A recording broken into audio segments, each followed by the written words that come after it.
Assalamualaikum warahmatullahi wabarakatuh. Apa kabar anak-anak?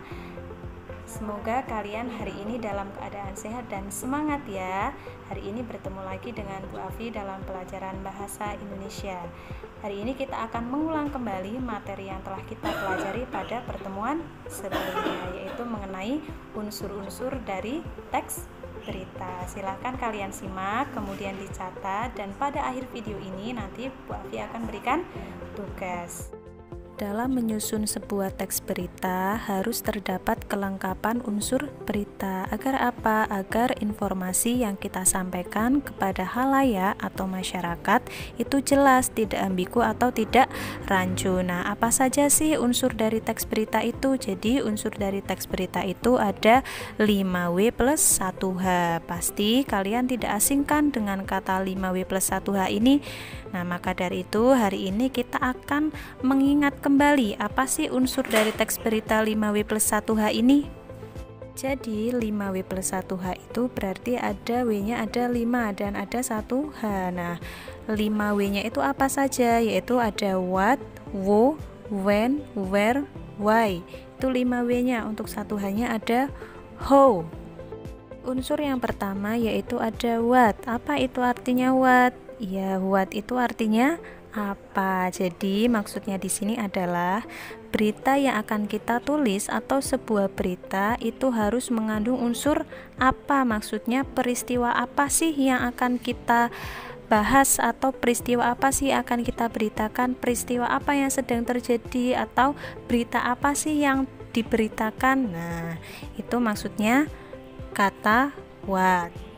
Kemudian yang kedua ada who. Who itu artinya siapa. Maksudnya di sini adalah unsur dalam berita itu harus mengandung orang yang terlibat dalam peristiwa yang diberitakan. Bisa jadi korbannya, atau yang diberitakan itu siapa, atau saksinya itu bisa. Contohnya misalnya terjadi sebuah kecelakaan. Nah, korbannya bisa nih yang dituliskan, atau siswa MTS Ma'arif NU Buaran memenangkan lomba KSM. Nah, siswanya siapa sih? Nah, itu jelas. Jadi dituliskan secara jelas siapa tokohnya atau orangnya yang terlibat dalam peristiwa yang diberitakan atau yang akan kalian beritakan.